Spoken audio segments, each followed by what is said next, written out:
All right. Good afternoon, everyone. My name is Ben Katoka, as has been introduced. I studied here, master's and PhD. So it's always a pleasure to be here. So I know it's dinner time and everybody's tired. So I will do my best to keep the presentation as brief as possible. So I'm going to talk about the ODA trends and mix of development resources in Africa. Before that, I'd like to briefly talk about this graph here. The graph shows you the correlation between ODA and poverty, and it shows you this correlation for African countries and other developing countries. So what you observe is that African countries have higher level of poverty. You can see it. It's the black color. The black triangles, and the red color represent countries from other developing countries, other developing regions. And from this graph, it's somehow difficult to say whether what kind of relationship exists between poverty and ODA. However, there are questions. It's a resurgent question that poverty is harmful for development and for institutional building. That is, countries that receive large amount of ODA tend to be poor. All right, so the question is whether ODA is bad for development or whether countries that receive large amounts of ODA receive this amount of ODA in fact because they are poor. All right, so that's a big question. And the other question is why African countries, in spite of receiving large amount of ODA, are still poor. Right? Because in terms of US dollars, African countries have received tremendous amount of ODA in terms of billions of US dollars. But poverty is still high, and so I think it's legitimate to ask that question. So the other question which my presentation will focus on is whether ODA is the only source of international financing that is available to African countries. So to answer that question, I'd like to briefly talk about the MDGs and SDGs. So what's the difference in terms of ODA? So for the MDGs, MDGs was a global development agenda that had a sort of vertical approach. That is, developed countries had to provide ODA so that developing countries would achieve a set of development goals. So those set of development goals were established, so to speak, by the developed countries for developing countries to achieve. So ODA was the main source of financing. So more ODA would be delivered to developing countries so that they would achieve the MDGs. So then what is the difference with the SDGs? Well, the SDGs have a different approach. It's a more horizontal. It's not just developing countries that have to achieve the SDGs, but developed countries and developing countries together have to achieve this set of development goals. So the difference between the SDGs and the MDGs is that for the SDGs, ODA is not the main source of financing. So now we have a mix of development resources, including ODA, foreign direct investment, remittances, and other sources of financing, which I will talk about in a moment. So here, I like to distinguish the different sources of financing. So I distinguish between the domestic and international sources of financing. So for the domestic sources, we have the public sources and the private sources. So for the public sources, we have, for example, taxes that is collected by government, and then we have other public revenues and debt, domestic debt. And then we have domestic private sources, which include domestic investment, which is different from foreign direct investment. So that is investment from private investors that are domestic, so not foreign investors. And then we have credits from banks. So these are the different, sources of financing that is available domestically. So apart from these domestic sources, we have international sources of financing. So in the international sources of financing, we have ODA, the official sources, and the private sources also. So for the official, we have, for example, ODA here. We have debt, loans that are provided from developed countries to developing countries, for example, and we have other official flows. And for the private sources of financing, we have private development assistance. So private development assistance is, for example, the aid that is provided by private organizations. For example, the Bill and Melinda Gates Foundation. So the Bill and Melinda Gates Foundation provides aid, but that aid is not ODA's private development assistance. So we have, the Bill and Melinda Gates Foundations. We have different other private organizations. For example, Samsung. I think Samsung has a branch or a department in charge of, delivering financial support to developing countries, or one that provides scholarships to students from developing countries. And I think Costco also has one department that deals with those kind of assistance. And we also have remittances. So remittances is the kind of private financial flows coming from from individuals, mostly those living in developed countries, who send money to their home countries. So including myself, for example, I live in South Korea, but I take maybe part of my salary to send to my family back home. So that is part of the remittances. And we have also bank lending and portfolio investment, and then foreign direct investment. So all those are private sources of financing, which are different from the official sources of financing. So based on these different sources of financing, I'd like to answer two questions. One is, which sources are the most significant for funding national development in Africa? That is one. And the second is, which source is the primary source of financing available to African countries? So before answering these questions, I like to talk briefly about the ways in which these different sources of financing affect development. So, how these financial flows, the channels through which these different sources of financing affect national development. So for tax and other public revenue, they mostly affect national development through, for example, funding public investment on infrastructure, health, education, water and sanitation, and so on. And it also supports other many economic sectors. ODA too support development in these different areas.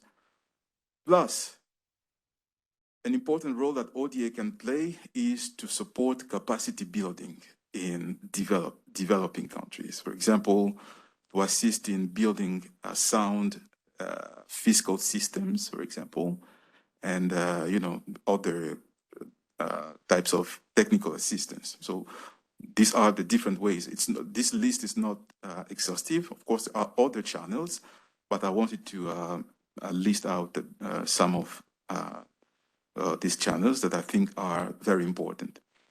And then FDI.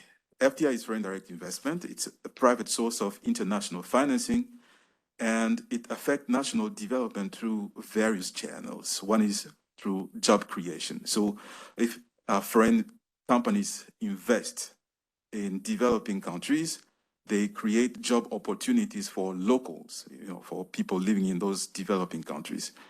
It also contributes to national development through back and forward linkages. That is how a business is related to other sectors. For example, if an investment from a Chinese company in the mining sector, how is it related to the domestic industries? that's about building the linkages back and forward. And FDI also contributes to economic diversification. Right? So in the case of many African countries, their economies are not so diverse. So FDI can contribute to diversifying these economies. And also, through new investment, developing countries can raise more revenue because new companies will pay taxes. So through FDI, developing countries can raise more domestic revenue. And many other channels, of course. And how about remittances? That is private financial flows coming from individuals living in developed countries, sending money to developing countries or to their home countries. So for this one, I like to highlight two channels. One is that remittances increase private consumption. For example, say I send money to my family will then use that money to, to buy food, for example, or for clothing.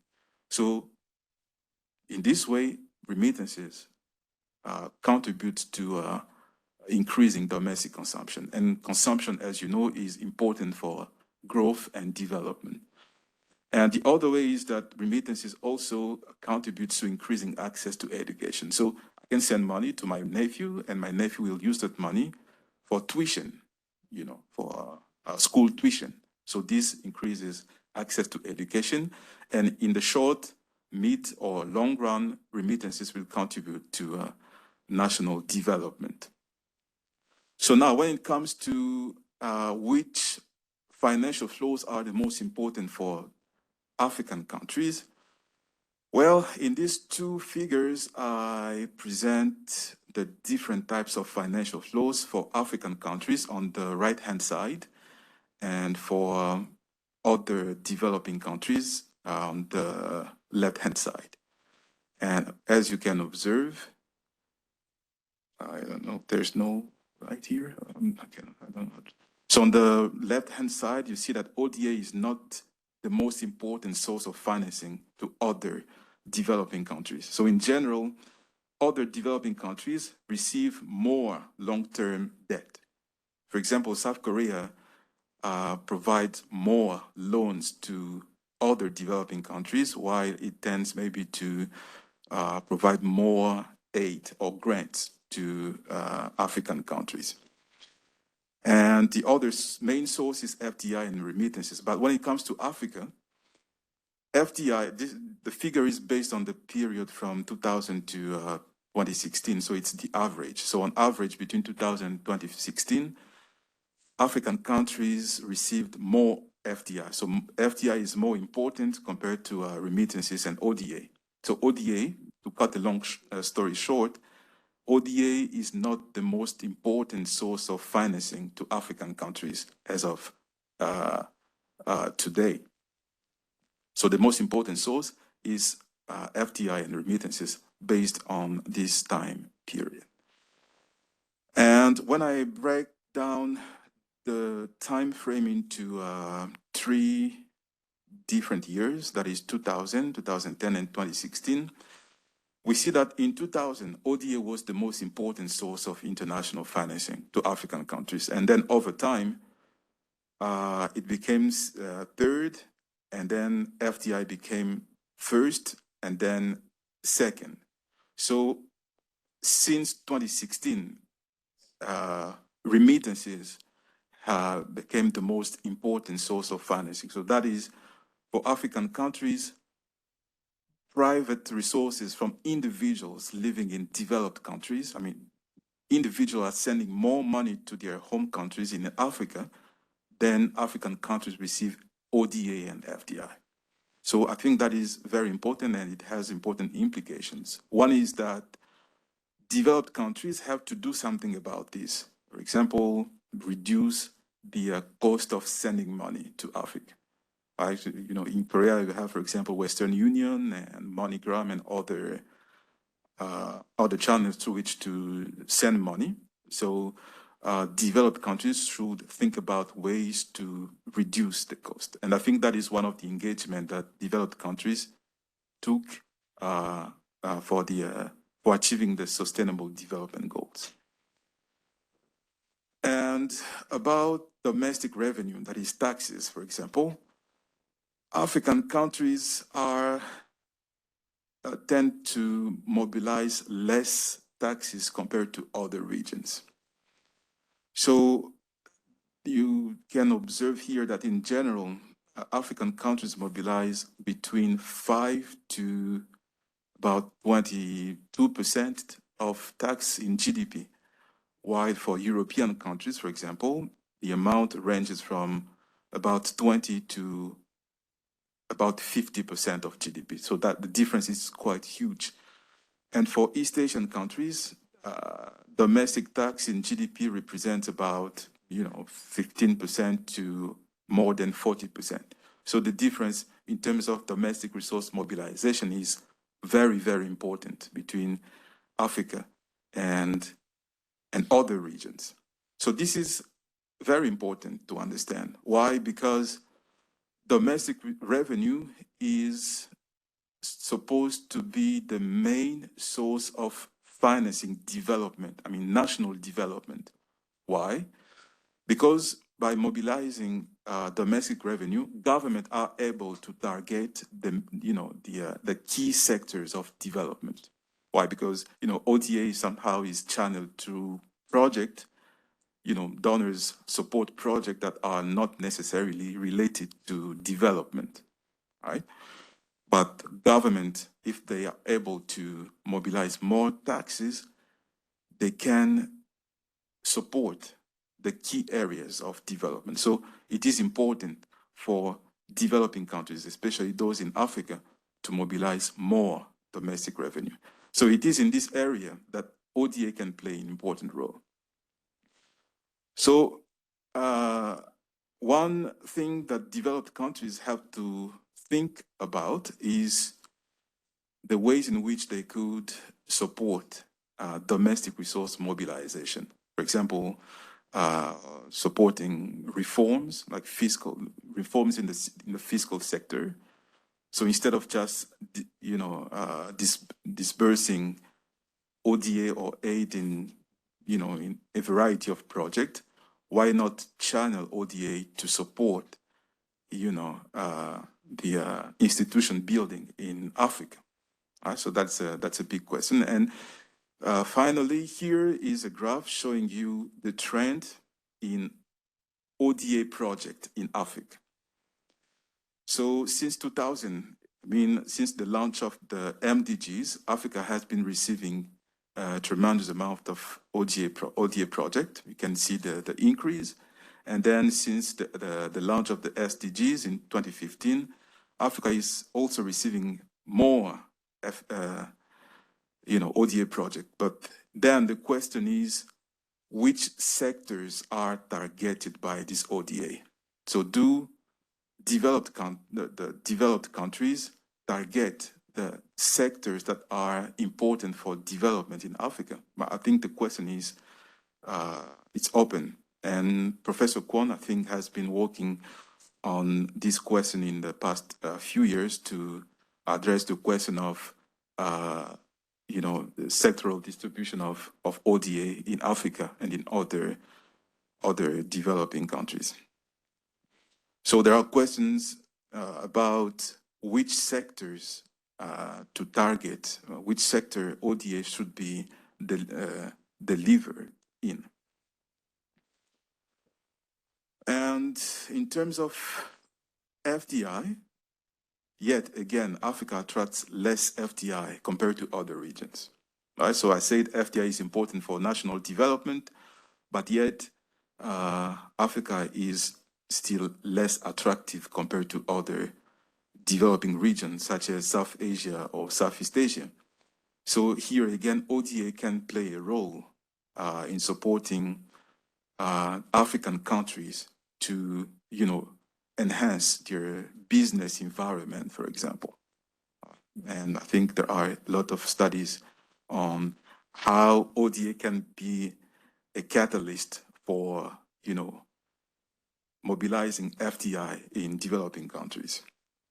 And finally, So based on what I said in the previous slides, one thing to note is that remittances is the main source of financing available to African countries. So the amount of money that African countries receive in terms of remittances is larger compared to FDI and ODA. So that is one. And number two is that the different sources of financing are not mutually exclusive. So it means that it doesn't matter whether a country receives more ODA or more ODA or FDI and so on. So if a country receives more FDI, it doesn't mean that it should not receive more ODA. Instead, ODA can play a role in supporting the other sources of financing. That's what it means. And number three is that tax and public revenue, domestic resource mobilization should be the main source of financing for national development. So ODA should support government to improve their capacity to mobilize more taxes. And number 5, aid can also support private sector through, for example, tax reforms, policy guidance, and supporting strong macroeconomic and investment climate. And I think the IMF and the African Development Bank, the World Bank, and the UNDP are somehow playing an important role in supporting African countries to improve their, investment climate.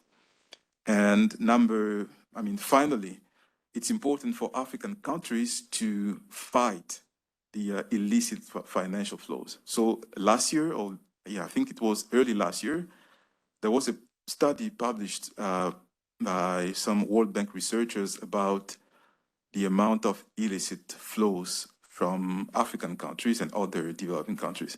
So it means that countries that receive large amount of ODA